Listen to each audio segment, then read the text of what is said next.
El porrat de Sant Antoni de Benirredrà se celebra sempre el cap de setmana posterior al 10 de gener, que és el dia de Sant Antoni, i a Benirredrà ho celebrem aquest cap de setmana, 18, 19 i 20 de gener,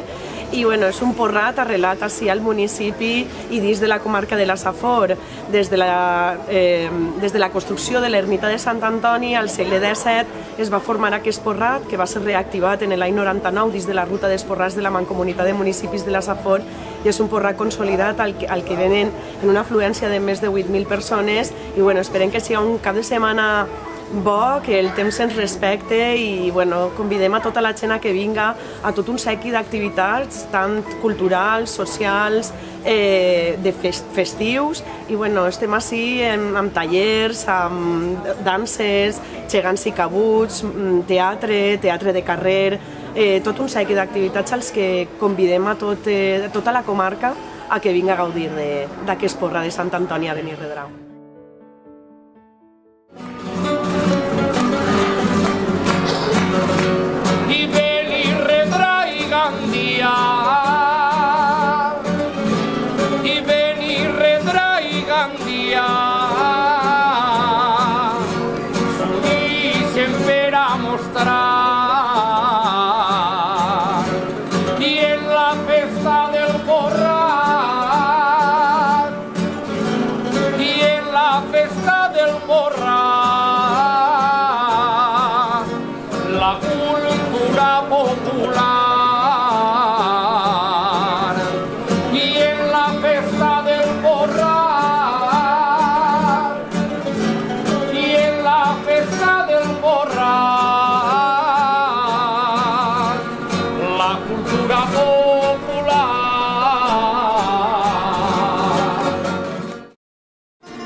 Bendito y sagrado Antonio,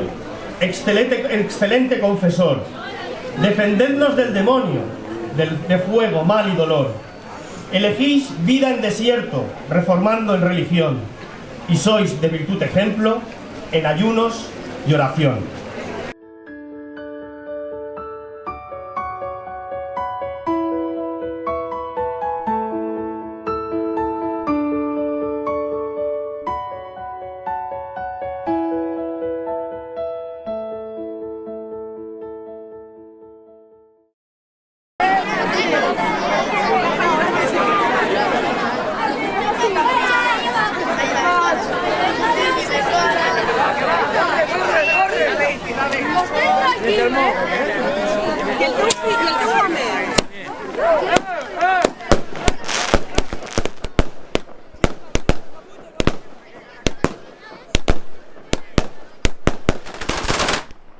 Visca la festa de Sant Antoni!